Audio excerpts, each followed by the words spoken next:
시래기 다들 좋아하시나요? 저는 된장국 중에 시래기를 넣은 시래기 된장국이 제일 맛있더라고요. 겨울철에 자주 먹는 음식 재료인 시래기는 예로부터 한국인의 밥상에 올라온 식재료라 매우 친숙하죠.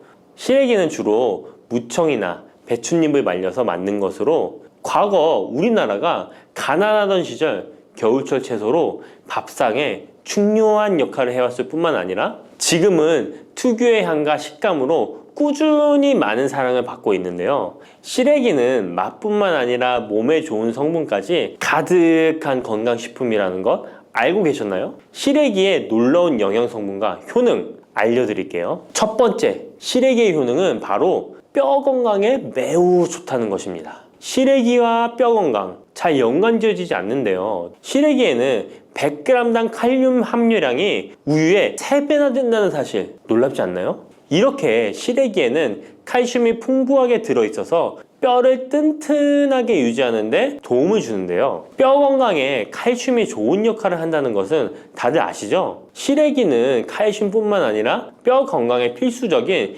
비타민 D와 비타민 K도 함유되어 있어요. 비타민 D는 뼈의 칼슘 합성을 도와주고 비타민 K는 뼈의 형성과 유지에 중요한 역할을 해주는데요. 비타민 K는 오스테오칼신이라는 단백질의 생성을 촉진하여 뼈의 형성을 돕고 뼈의 분해를 억제하여 뼈 손실을 예방하는 효과가 있는 거죠. 그래서 시래기를 꾸준히 섭취하면 칼슘과 함께 다양한 미네랄들이 뼈에 좋은 영향을 미쳐 건강한 뼈를 유지하는 데 효과적입니다. 시래기를 잘 익혀서 먹으면 더 흡수율도 좋아지는데요. 이는 뼈 건강에 아주 중요한 부분이라고 할 수 있습니다. 특히 중년과 노년층에서는 뼈 밀도가 낮아져 골다공증이나 골절 위험이 높아지기 때문에 칼슘을 충분히 섭취하는 것이 중요합니다. 두 번째, 시래기는 장 건강에 좋은 영향을 미칩니다. 시래기는 식이섬유가 매우 풍부한 식품인 거 다들 아시죠? 시래기는 무청을 말린 것인데요. 그늘에 말리기만 했을 뿐인데 식이섬유가 무청의 4배 정도 된다는 사실 참 신기하죠? 시래기에 함유된 식이섬유는 장 내에서 물과 함께 팽창하여 변을 부드럽게 만들어주어 장 운동을 원활하게 도와주는데요. 이러한 작용은 장의 연동 운동을 촉진시키고 변비 예방에도 장 건강을 유지하는 데 효과적입니다. 또한 시래기는 장내 유익한 세균에게 영양을 공급하는 역할도 하는데요. 장내 유익한 세균은 시래기의 식이섬유를 먹고 번식하며 또 장에 좋은 유익균들이 자랄 수 있는 환경을 만들어주고 이는 장내 세균의 다양성과 균형을 유지하는 데 도움을 줍니다. 유익균들이 장 건강에 중요한 역할을 하기에 시래기를 섭취함으로써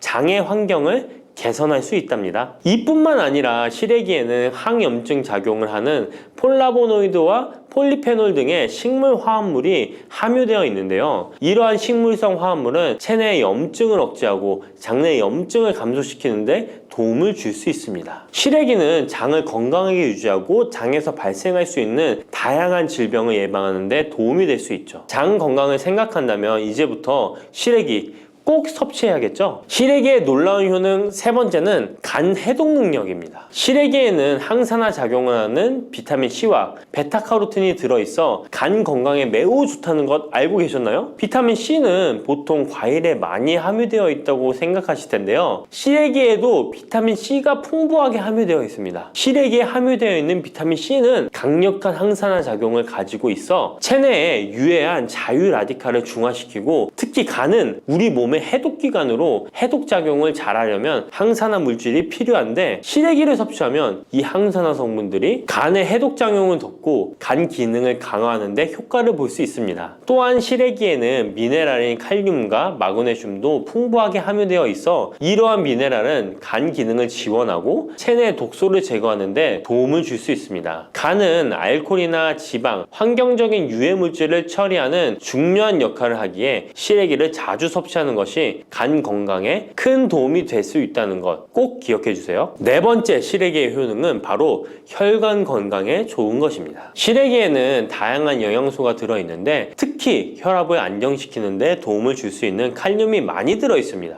칼륨은 나트륨을 체외로 배출시키는 역할을 하여 혈압을 조절하는 데 도움을 주고, 또한 시래기에는 비타민 K도 포함되어 있는데요. 비타민 K는 혈액 응고를 조절하고 혈관을 건강하게 유지하는 데 중요한 역할을 합니다. 고혈압은 혈관 건강에 해로운 영향을 미칠 수 있으므로 칼륨이 풍부한 시래기를 섭취하면 혈압을 조절하여 혈관 건강을 유지할 수 있습니다. 국립농업과학원에서 시래기를 가지고 연구를 진행했는데요. 시래기를 5주 동안 꾸준하게 섭취한 실험쥐군들의 혈압이 일반 대조군 쥐들에 비해 혈압이 23% 유의미하게 감소했다는 결과입니다. 특히 혈압을 걱정하시는 노년분들은 시래기를 꾸준히 섭취하면 혈관 건강을 지키고 고혈압이나 동맥경화 같은 질병을 예방하는데 도움을 줄 수 있겠죠? 몸에 좋은 시래기, 이것 까먹으면 찰떡궁합인 거 아시나요?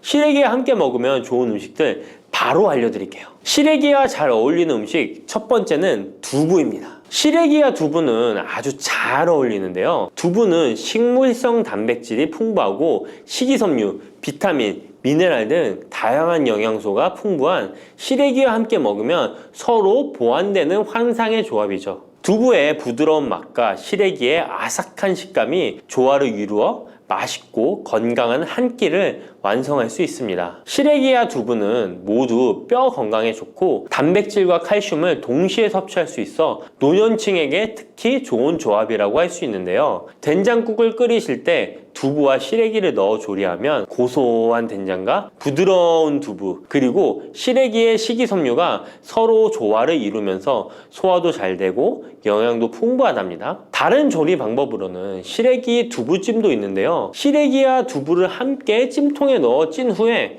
간장, 다진 마늘과 파, 참기름 등의 양념을 넣어 시래기에 잘 묻힌 뒤 양념된 시래기를 쪄둔 두부에 돌돌 말아주는 건데요. 이렇게 요리해 드시면 부드럽고 고소한 맛이 일품이랍니다. 두 번째, 시래기와 어울리는 환상의 궁합 음식은 바로 버섯입니다. 버섯은 저칼로리이면서도 식이섬유, 미네랄이 풍부한데요. 또한 항산화 물질도 많아 면역력 강화에 매우 좋고 다이어트와 건강에 좋은 음식이죠. 버섯에는 비타민 D가 풍부해 뼈 건강에 좋고 항암 효과도 있다고 알려져 있고, 버섯 또한 칼륨이 함유되어 있어 혈압을 조절하는 데 도움을 줍니다. 시래기와 버섯을 함께 조리하면 서로의 영양이 보완되고 잘 결합되어 더욱 건강한 요리를 만들 수 있습니다. 시래기와 버섯을 함께 넣고 찌개나 국을 만들면 시래기의 깊은 맛과 버섯의 향긋하고 고소한 맛이 어우러져 맛도 좋고 영양도 가득한 한 끼가 되죠. 제가 추천하는 요리법은 시래기와 버섯을 밥에 함께 밥을 짓는 것인데요. 이렇게 밥을 짓게 되면 조리도 간편하면서 고소한 맛과 식감이 어우러진 시래기 버섯밥이 완성된답니다. 꼭 한번 드셔보세요. 세 번째, 시래기와 된장은 궁합이 잘 맞습니다. 많은 분들이 시래기 하면 된장국이 먼저 떠오르죠. 시래기 된장국은 많은 분들이 좋아하는 국이죠. 된장국에 들어가는 된장은 콩을 발효시켜 만든 전통적인 한국 발효식품으로 장 건강에 매우 좋은 음식인 거 다 아실 거예요. 된장은 유산균이 풍부하여 장에 좋은 영향을 미치고 풍부한 단백질과 다양한 아미노산을 함유하고 있는데요. 시래기와 함께 먹으면 장 건강을 더욱 향상시킬 수 있습니다. 시래기는 부드럽고 고소한 맛을 가지고 있어 된장과 함께 조리하면 된장의 구수한 맛과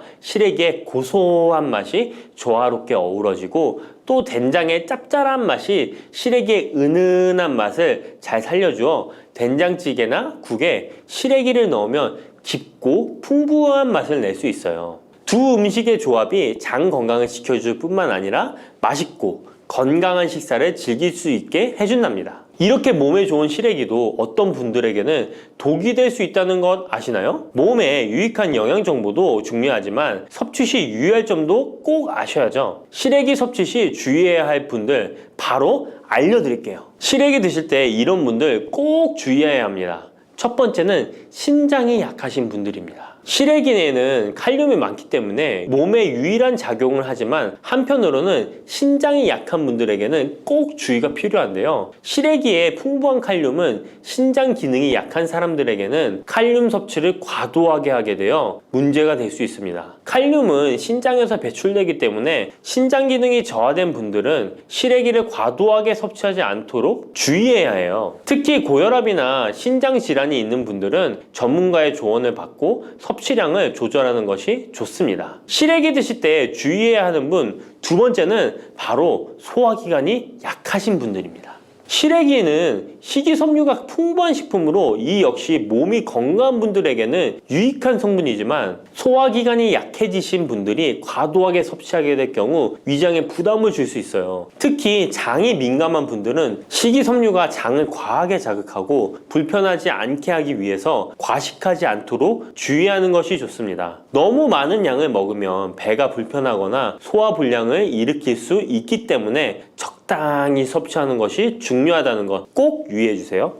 들깨를 이렇게 드시면 당뇨와 혈당이 싹 사라지고 치매도 예방할 수 있어요. 들기름, 들깨하면 무엇이 생각나시나요? 들기름에 북어와 미역국을 구수하게 볶아 시원한 북어 미역국을 끓여 먹어도 정말 맛있죠? 건강에도 좋다는 이 들기름과 들깨 잘못 먹으면 암에 걸리고 혈관 건강에도 악영향을 줘서 치매도 유발할 수 있다는 사실 알고 계셨나요? 들깨의 효능과 어떻게 먹을 때 건강을 해쳐 암에 걸리고 치매를 유발하는지, 그리고 어떻게 먹는 것이 건강하게 먹는 방법인지, 어떻게 보관하는 것이 가장 좋은 방법인지 들깨에 대한 모든 것 알려드릴게요. 나이가 들면서 산책하기도 힘들고 관절이 쑤시고 무릎 통증 때문에 힘드시지 않으신가요? 들깨의 첫 번째 효능은 바로 관절염에 좋다는 것입니다. 무릎이나 관절 통증 때문에 병원에서 진통제를 처방받으시잖아요. 이때 처방받는 진통소염제의 역할은 몸속에 프로스타글란딘이라는 물질의 생성을 억제해서 통증을 막아주는 건데요. 들깨 속에는 식물성 오메가3 지방산인 알파리놀렌산이 함유되어 있는데 이는 체내에서 염증을 일으키는 프로스타글란딘의 생성을 억제하는 데 아주 좋은 효능을 발휘합니다. 우리가 오메가3를 먹는 이유 중에 하나도 혈관 건강이나 피를 맑게 해준다 등의 역할도 있지만 몸속에 미세 염증을 잡아주는 역할도 있어 드시는 분들이 정말 많은데요. 들깨가 바로 이런 염증 유발물질을 억제해줘서 진통 역할을 한다는 것이에요. 그리고 들깨의 두 번째 효능은 바로 뼈 건강에 도움을 준다는 것입니다. 들깨는 관절염과 무릎 통증을 완화시켜주는 성분이 들어있을 뿐만 아니라 바로 뼈 건강에도 도움을 주는 식품인데요. 바로 칼슘 함량이 높기 때문입니다. 들깨의 100g에는 390mg 정도 되는 칼슘이 함유되어 있어 뼈 건강에 아주 도움을 줄 수 있는 좋은 식품이기도 합니다. 그래서 뼈 건강에 아주 도움을 줄 수 있는 좋은 식품이기도 합니다. 그래서 들깨를 꾸준히 섭취하면 골다공증 예방에도 참 좋은데요. 골다공증은 중년 이후 노화가 진행될 때 영양 불균형이 생기면서 많이 발병하게 되는데요. 여성의 경우 폐경 이후에 골밀도가 많이 감소해서 골다공증이 발생하는 경우가 많습니다. 노인의 골반 골절은 65세 이상은 30%가 1년 내에 사망하고 80세 이상은 50%가 2개월 내에 사망할 수 있으므로 노인의 뼈에 대한 관리는 매우 중요한데요. 골다공증의 관리는 뼈 건강을 유지하고 골절 위험을 줄이기 위해 중요합니다. 뼈 건강을 위해 들깨 꾸준히 섭취하는 게 좋겠죠? 나이가 들면서 깜빡깜빡하는 일이 잦아지고 기억력이 떨어져 고민되시는 분이 많으시죠? 이제 걱정하지 마세요. 세 번째 들깨 효능은 바로 뇌 건강, 뇌신경을 튼튼하게 해주고 기억력을 높여주며 치매를 예방하는 데 도움을 준다는 것입니다. 이렇게 좋은 효능이 있는 이유는 들깨에 바로 아까 잠깐 말씀드린 오메가3가 풍부하게 함유되어 있기 때문입니다. 오메가3는 등푸른 생선에 많이 함유되어 있다고 알고 계시잖아요. 이것은 동물성 오메가3고요. 식물성 오메가3인 알파리놀렌산이 들깨에 많이 함유되어 있는데요. 들깨에 함유된 지방산 중에서 60%가 바로 알파리놀렌산입니다.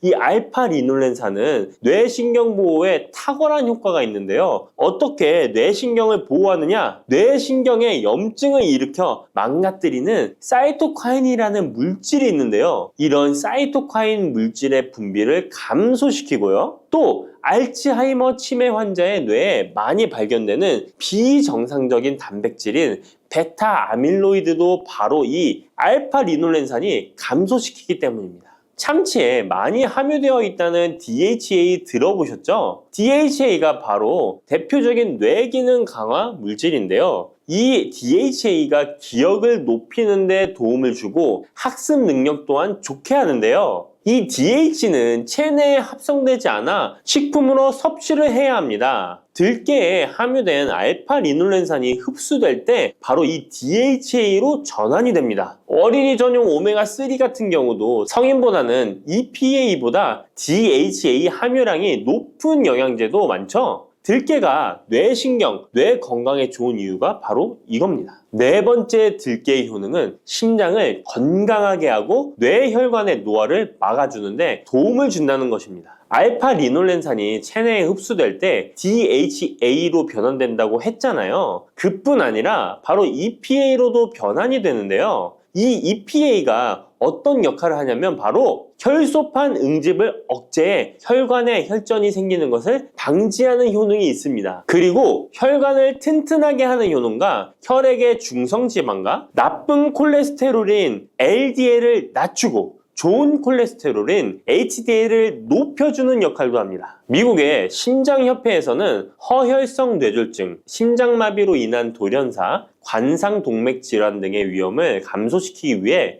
매주 1에서 2회 이상 오메가3 지방산이 풍부한 등푸른 생선을 섭취하는 것이 도움을 준다고 발표했습니다. 그런데 이 오메가3 지방산의 함량을 살펴보면 100g당 오메가3 지방산의 함량이 연어에는 11.5g, 고등어에는 9.9g, 들깨에는 무려 63.1g이나 함유되어 있습니다. 정말 많이 함유되어 있죠? 들깨에는 연어에 비해 5배 이상 들어있다는 것입니다. 들깨를 꾸준히 드셔서 혈관도 건강하게, 심장도 튼튼하게 유지하시기 바랍니다. 다섯 번째 들깨의 효능은 바로 변비에 좋다는 것입니다. 들깨의 껍질에는 식이섬유가 풍부한데요. 들깨 100g에는 18g 정도로 풍부한 식이섬유가 함유되어 있습니다. 이 식이섬유는 장내에서 수분을 흡수하게 되는데요. 수분을 흡수하여 대변을 무르게 하고 장 운동도 촉진하여 변비를 예방하는 데 도움을 주는 것입니다. 또한 불포화 지방산이 풍부한데요. 들깨에 함유된 리놀렌산이 대장의 염증을 억제해주고 변비로 인해 발생할 수 있는 대장질환 또한 예방하는 데 도움을 줄 수 있습니다. 여섯 번째 들깨의 효능은 바로 췌장을 건강하게 하는데 도움을 준다는 것입니다. 들깨에 풍부하게 함유된 루테올린이라는 성분이 있는데요. 이 성분이 몸 안에서 인슐린에 대한 반응도를 높이는 기능을 합니다. 이게 무슨 말이냐면 췌장에서 인슐린을 조금만 분비하게 돼도 몸 안에서 이 인슐린이 작용을 잘해서 혈당이 급격히 올라가는 것을 막아주고 이렇게 되면 췌장에서 인슐린 분비를 줄일 수 있겠죠. 이렇게 췌장의 부담을 많이 덜어줄 수 있다는 것입니다. 루테올린을 통한 인슐린 반응도가 높아지면 당뇨도 예방할 수 있고 혈당 조절에도 많은 도움을 받을 수 있는 것입니다. 일곱 번째 들깨의 효능은 알레르기성 질환을 예방하는데 도움을 주는 것입니다. 들깨에 오메가3 지방산이 많이 함유되어 있다고 했잖아요. 이 오메가3 지방산이 염증을 억제하고 면역력을 강화시키는 효과가 있어서 알레르기 증상을 예방하고 완화시키는데 도움을 줄 수 있는 것입니다. 그리고 또 비타민 E가 풍부하게 함유되어 있는데요. 비타민 E는 항산화 작용에 뛰어나고 알레르기 반응을 일으키는 물질인 히스타민의 분비를 억제하는 효과가 있습니다.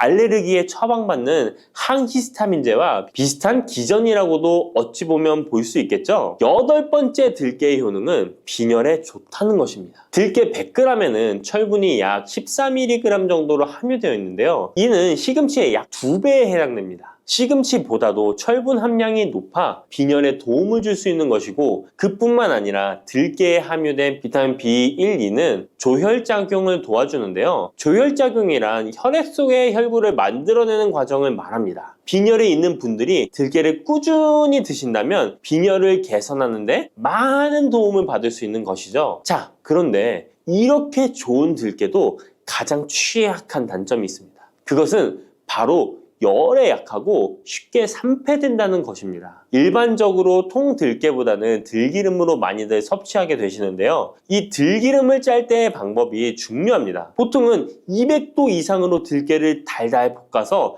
기름을 짜게 되는데요. 이때 몸에 좋은 오메가3 지방산이 대부분 파괴가 됩니다. 그래서 들기름을 드실 때는 저온에서 압착한 기름을 사용하시는 것이 좋습니다. 저온에서 압착한 기름은 제가 하단 링크에 있으니까 잘 구경해 보세요. 저온 압착유 또는 생들기름이라고도 하는데요. 이 기름을 요리에 사용할 때에도 열에 오랫동안 가열하지 마시고 요리가 끝나갈 무렵에 들기름을 넣어주시거나 먹기 직전에 드레싱을 하여 드시는 것이 좋습니다. 들기름은 또한 산패가 쉽게 되는데요. 들기름이 산패되면 벤조피렌이 생성되게 되는데 이게 1급 발암물질입니다. 산패된 들기름을 지속적으로 드시게 되면 발암물질을 계속 먹게 되는 것이죠. 그래서 들기름의 사용기한을 지켜주시는 것이 좋은데요. 보통은 2달 이내로 드시는 것이 좋고, 개봉을 하셨다면 1달 이내에 소비하시는 것을 권장드립니다. 보관 방법도 정말 중요한데요. 신문지나 검은 비닐 등으로 감싸서 빛을 차단하고 밀봉한 상태에서 반드시 냉장 보관하시기 바랍니다. 만약 실온에 두신다면 들기름의 산패는 급속히 진행되기 때문입니다. 그런데 이 들기름을 오래 보관할 수 있는 방법도 있는데요. 그것은 참기름과 섞어서 보관하시는 것입니다. 참기름에는 비타민 E와 세사몰이라는 성분이 있는데요. 이 성분이 산패를 막아주는 데 도움을 줍니다. 이 세사몰이라는 성분은 참기름을 고온에 볶거나 기름을 짜는 과정에서 생성되는 물질인데요. 이 때문에 다른 기름에 비해 참기름이 산패가 느리고 지속성이 좋은 것이죠. 그래서 들기름과 참기름을 7:3 또는 8:2 정도로 섞어서 보관하시면 조금 더 오래 보관하실 수 있습니다. 그런데 들깨를 기름으로 드시게 되면 들깨 껍질을 섭취할 수 없는데요. 들깨 껍질에 몸에 좋은 식이섬유와 대표적인 항산화 물질인 폴리페놀 성분들을 다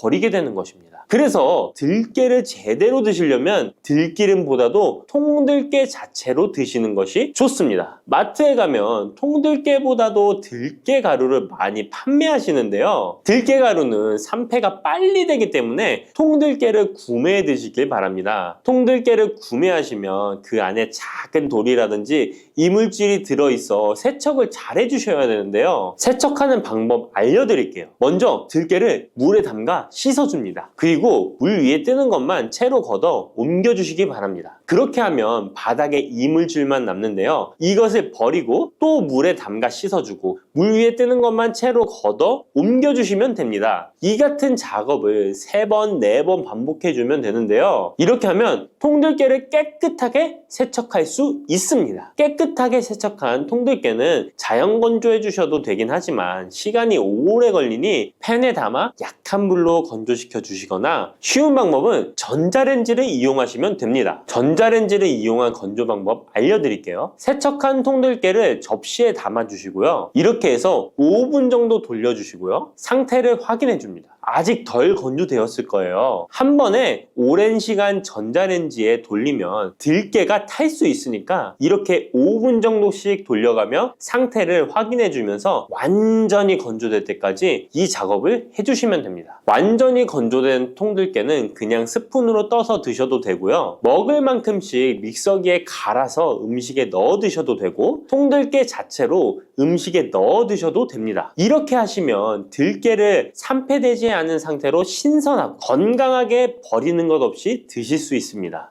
여러분, 달콤 쌉쌀한 계피 좋아하시나요? 저는 향긋한 수정과도 좋아하고 계피가루를 얹은 라떼도 매우 좋아하는데요. 계피는 단순히 향긋한 맛을 주는 향신료 이상의 효능을 가지고 있다는 것 알고 계신가요? 우리가 몰랐던 계피의 효능은 함께 먹으면 좋은 음식들, 그리고 주의할 점까지 자세히 알려드릴게요. 첫 번째 계피의 효능은 바로 암 예방 효과입니다. 계피는 항산화 성분이 풍부한 음식인 거 아시나요? 우리나라뿐만 아니라 전 세계적으로 계피는 많은 사랑을 받고 있는데요. 향이 좋을 뿐만 아니라 계피의 효능 또한 뛰어나기 때문입니다. 계피에는 항산화 물질이 함유되어 있는데요. 이런 항산화 물질은 우리 몸의 세포가 노화되거나 손상되는 것을 막아주는 역할을 합니다. 특히 계피에 들어있는 시나믹 알데하이드라는 성분이 강력한 항암 효과를 가지고 있어 암세포의 성장을 억제하는 효과가 있는 것이죠. 연구에 따르면 계피는 특히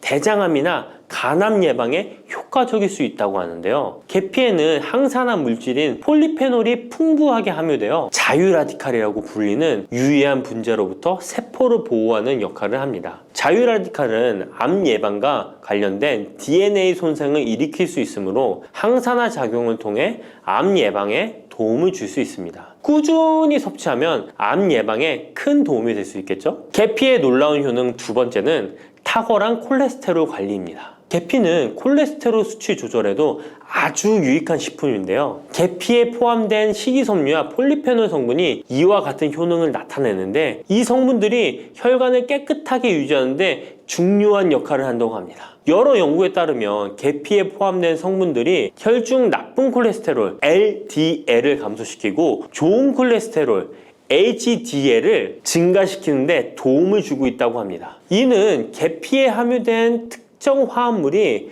콜레스테롤의 흡수를 억제하고 간에서 콜레스테롤의 생성을 감소시키는 작용을 할 수 있다는 것을 의미합니다. 계피는 체내에서 지방의 축적을 막고 혈관의 건강을 유지하는 데도 중요한 역할을 한다고 알려져 있죠. 고지혈증이나 고콜레스테롤 혈증은 심혈관 질환을 일으킬 수 있는 중요한 위험 요소로 알려져 있는데요. 계피는 이런 위험 요소를 관리하는 데 도움을 줄 수 있답니다. 따라서 계피를 적당히 섭취하면 콜레스테롤을 관리하는 데 유익하다고 할 수 있습니다. 심혈관 질환이 걱정되시는 분들에게는 정말 좋은 식품이죠. 세 번째, 계피의 아주 놀라운 효능은 바로 당뇨병 예방입니다. 당뇨병은 많은 분들이 고통받고 있는 질병이죠. 주위에 당뇨병 때문에 혈당 관리하시는 분들 자주 볼 수 있는데요. 그런데 계피가 당뇨병 관리에 큰 도움이 된다고 하니 놀랍지 않나요? 계피에 함유된 크로모라는 성분이 인슐린 민감성을 높여주어 혈당 수치를 안정시키는데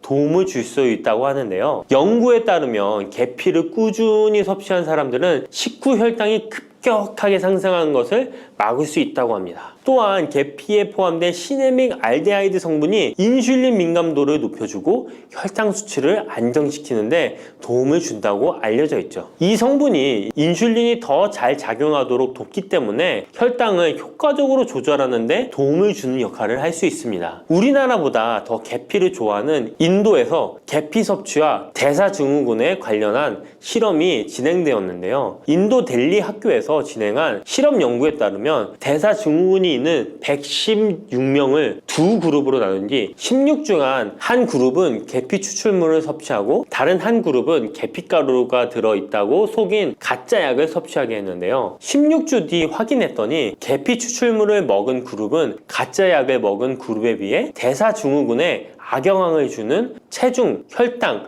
콜레스테롤 등의 수치가 개선되었다고 합니다. 참으로 놀랍죠. 물론 계피를 꾸준히 섭취하는 것만으로도 당뇨병을 완전히 예방할 수 있는 것은 아니지만 식이요법에 포함시킬 수 있는 좋은 재료라는 점은 분명합니다. 네 번째, 계피의 놀라운 효능은 바로 항염작용입니다. 계피가 항염작용까지 있다니 참 신기하죠? 계피에는 항염증 작용이 있는 화합물이 함유되어 있는데요. 계피에 들어있는 시나믹 알데하이드 성분은 염증을 줄이는데 효과적이라고 연구 결과도 있습니다. 이 성분은 몸속 염증 반응을 억제해 주어 관절염, 근육통, 염증성 질환이 있는 분들에게 매우 유익한 식품이죠. 특히 체내에서 발생하는 염증은 만성적인 질환을 유발할 수 있기 때문에 이를 예방하는 것이 중요한데요. 계피를 섭취하면 몸속 염증을 낮춰주는데 도움을 줄 뿐만 아니라 면역력 강화에도 긍정적인 영향을 미친다고 알려져 있습니다. 겨울철에는 찬바람과 습기로 인해 염증이 쉽게 발생하는데 계피를 섭취하면 몸을 따뜻하게 해주고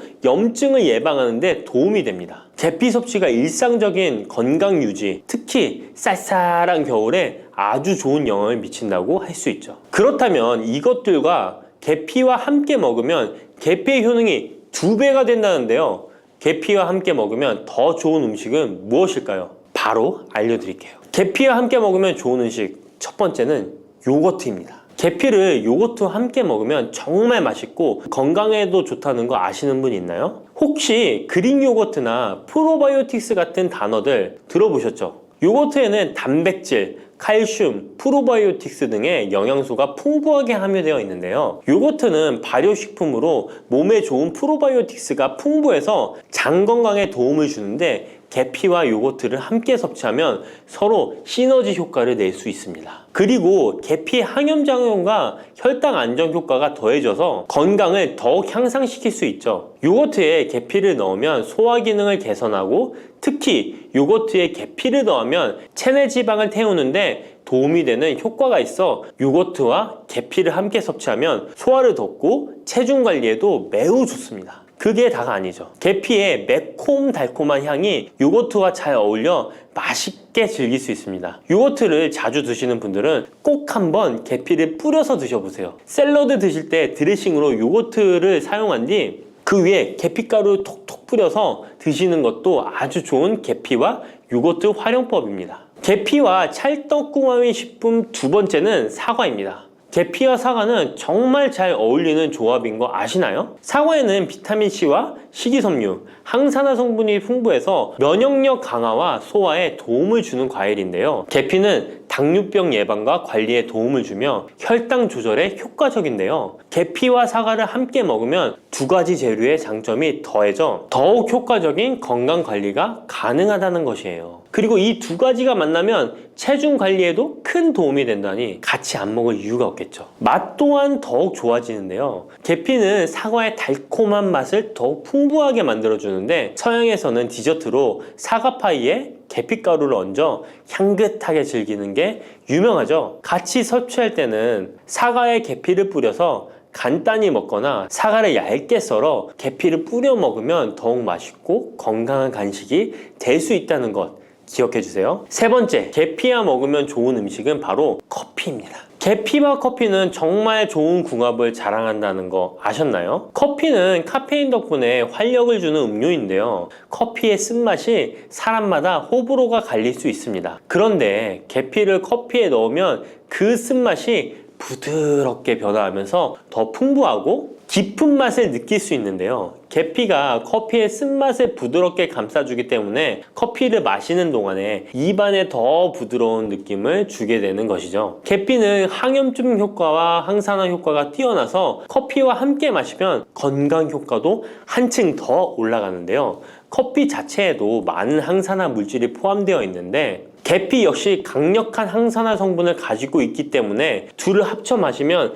체내 염증을 줄여주고 세포를 보호하는 효과를 볼 수 있는 것이에요. 계피와 커피를 함께 마실 때 또 다른 장점이 있는데요. 그건 바로 혈당 조절에 있습니다. 커피는 그 자체로 혈당을 빠르게 올리는 경향이 있는데요. 계피가 이 과정을 완화시켜주면서 커피를 드실 때 혈당이 급격하게 상승하는 것을 방지할 수 있습니다. 그래서 당뇨가 있으신 분들께도 이 두 음료의 조합은 매우 추천드립니다. 그렇다면 계피와 커피는 어떻게 함께 먹는 게 좋을까요? 계피와 커피를 함께 즐기기 위한 가장 간단한 방법은 계피가루를 커피에 넣는 것인데요. 커피가 다 내려준 후 4분의 1티스푼의 계피가루를 넣고 잘 저어주면 계피의 향이 커피와 자연스럽게 어우러져 향긋한 커피 한 잔을 만들 수 있습니다. 계피를 너무 많이 넣으면 커피의 맛이 너무 강해질 수 있으니 적당량을 넣어주는 것 잊지 마세요. 또한 계피 스틱을 사용해 커피를 우려내는 방법도 있는데요. 커피를 내린 후에 계피 스틱을 커피에 넣고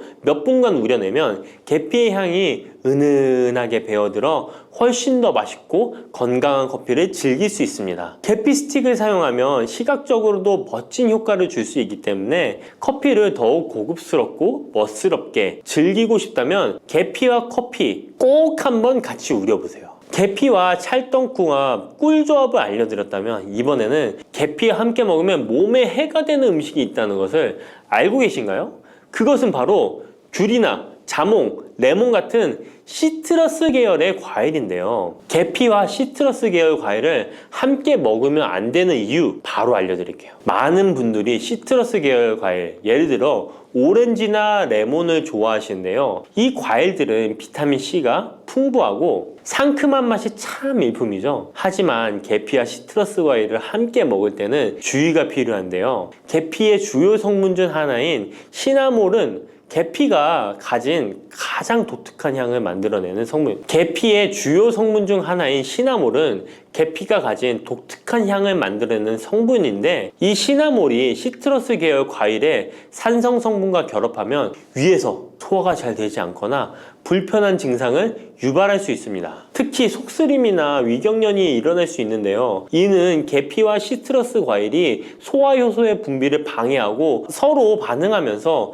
위에 자극을 주기 때문입니다. 거기에다 시트러스 과일의 산도가 더해져 위산이 과도하게 분비될 수 있기 때문에 계피와 오렌지, 레몬, 귤과 같은 과일들을 함께 먹는 것은 피하는 것이 좋습니다. 만약 계피와 과일을 함께 즐기고 싶다면 아까 알려드렸던 사과도 매우 좋고, 아니면 배도 계피와 잘 어울리는데요. 이러한 과일 소화에도 부담을 주지 않기 때문에 이제부터 계피와 과일을 함께 드시고 싶다면 꼭 유의해 주세요. 계피가 많은 효능을 가지고 있지만 부작용도 있을 수 있는데요. 계피를 섭취할 때 주의할 점은 무엇일까요? 그건 바로 과다 섭취, 간에 손상을 줄 수 있기 때문입니다. 계피는 적당히 섭취하면 건강에 많은 도움을 주지만 과다 섭취 시에 간에 부담을 줄 수 있다는 거 아셨나요? 특히 일반적으로 판매되는 카시아 계피는 쿠마린이라는 성분을 포함하고 있는데요. 이 성분은 과다 섭취 시에 간 손상을 일으킬 수 있습니다.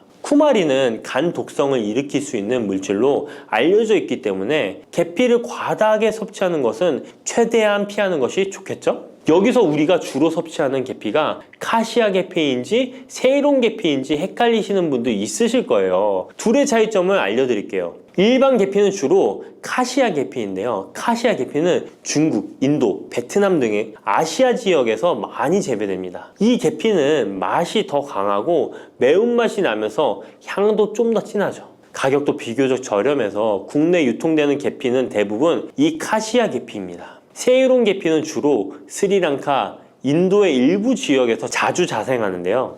이 세이론 계피는 쿠마린의 함량이 매우 적답니다. 그래서 세이론 계피는 일반 계피보다 상대적으로 많이 섭취해도 건강에 부담이 적다는 것이죠. 세이론 계피는 향도 더 섬세하고 가벼운 느낌을 준다는 건데요. 세이론 계피는 더 희귀하고 가격이 비싸고 고급 계피로 취급되며 주로 건강식품이나 고급 요리에 사용됩니다. 앞서 말했듯이 우리가 쉽게 구할 수 있는 계피는 카시아 계피인데요. 그래서 섭취할 때는 보통 하루에 1에서 2g 정도 섭취하는 것이 안전한 양으로 권장되고 있고, 과다 섭취로 계피의 부작용을 경험하고 싶지 않으시다면 계피를 섭취할 때는 적당량을 지키는 것이 중요합니다. 꼭 기억해 주세요. 안녕하세요. 네, 안녕하세요. 저희 영상 보시는 분들 중에서 만성질환에 고민이 있으신 분들이 굉장히 네. 많으세요. 당뇨나 뭐 신장질환, 고혈압 같은 이제 만성질환들이잖아요. 그런 게 있으면은 좀 간식을 고르기가 좀 쉽지가 않거든요. 그렇다고 간식을 또 안 먹을 수도 없고. 이런 분들에게 떡 같은 거를 좀 간식으로 추천을 할 수 있을까요? 사실은 만성질환이 있다라고 딱 진단을 받으면 이제 뭘 먹어야 될지 되게 고민인데, 오히려 만성질환자 분들이 건강한 간식을 택하시면 간식을 잘 활용하는 게 굉장히 좋은 식생활 관리법이 될 수도 있어요. 그래서 한 끼에 막 많이 먹고 다음 끼니까지 기다리는 것보다 오히려 소량을 끼니에 드시고 중간중간 음식들을 먹어주는, 그게 이제 간식의 정의잖아요. 그렇게 간식을 잘 활용하시면 좋은데, 떡은 굉장히 좋은 간식이 될 수가 있죠. 보통 간식으로 뭐 드세요? 라고 상담하면서 여쭤보면 빵, 과자, 무슨 음료 이런 거 말씀하시기도 하고 과일 같은 거 말씀하시기도 하지만, 실제 진짜 뭘 드셨는지 리스트를 받아서 보면 건강한 거를 찾아서 드셨다고 드셨는데도 그렇지 않은 것들이 있거든요. 근데 떡은 너무 달지 않은 것을 선택을 하셔서 정량만 드신다고 하면 오히려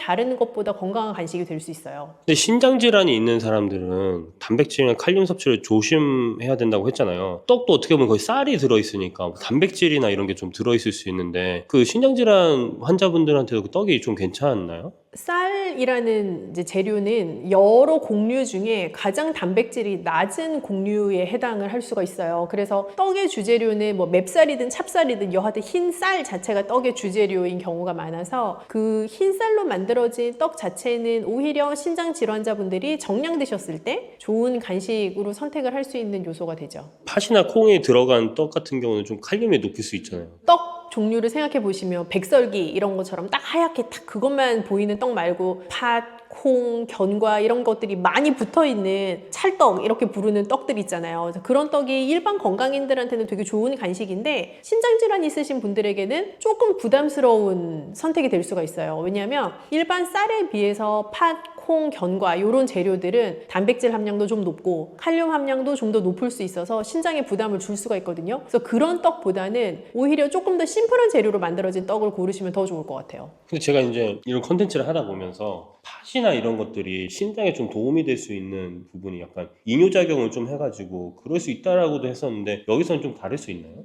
우리가 이뇨작용이라고 이제 얘기를 하면 소변을 배출하게끔 하는 작용을 더 촉진시킨다라는 개념으로 이해를 할 수가 있는데 사실 우리나라의 여러 컨텐츠들이 키워드를 기반으로 내용을 띄울 때 이뇨작용은 붓기 제거, 다이어트, 뭐 체중 감량 이런 류의 키워드 안에서 이제 돌던 하나의 뭐 영양상의 이점이라고도 많이들 이해를 하고 계실 거예요. 그런데 이제 신장이라는 게 소변을 배출하는 기능이랑 연관이 있다 보니까 소변 자체를 많이 나오게 하면 신장 건강에 좋지 않을까라는 생각으로 자연스럽게 이어지실 수도 있을 것 같은데요. 이뇨작용을 촉진시키는 식재료 자체가 신장 건강에 반드시 도움이 된다고 볼 수는 없고요. 오히려 그 재료들이 가지고 있는 칼륨의 함량이 너무 높아서 과량으로 먹었을 경우에 내 신장에 좀 더 무리가 될 수 있는 내가 생각하지 않았던 반대의 효과도 있을 수 있죠. 고혈압이 있는 분들한테는 떡이 괜찮을 수 있을까요? 고혈압 있는 분들이 가장 1번으로 조심하셔야 되는 영양소가 관리해야 되는 게 이제 나트륨이라고 다들 알고 계시는데 나트륨 함량이 높은 건 대부분 소금이 많이 들어가서 내 입에서 짠맛이 나거나 혹은 뭐 간장, 다른 뭐 케첩 이런 류의 다른 부가적인 양념류가 굉장히 많이 사용이 돼서 내 입맛에서는 뭐 아주 짜진 않아도 실제 음식이 가지고 있는 나트륨 함량이 높거나 이제 하는 그런 여러 가지 요인들이 있는데요. 떡 자체는 전통적인 조리법에 의해서 만들어진 떡이라면 사실 나트륨이 추가적으로 많이 들어가지 않아요. 그래서 나트륨 함량이 떡 자체가 높다라고 볼 수는 없어요. 실제 떡 먹고 아이고 짜서 못 먹겠다 이렇게 생각하시는 분은 안 계시잖아요. 그래서 그 떡 자체가 가지고 있는 나트륨 함량은 그렇게 높지 않기 때문에 고혈압 진단 받으신 분들에게도 정해진 양을 잘 지키실 수 있으면 떡은 좋은 간식이 될 수 있죠. 고혈압 분들한테 좀 권장하는 양이 있을까요?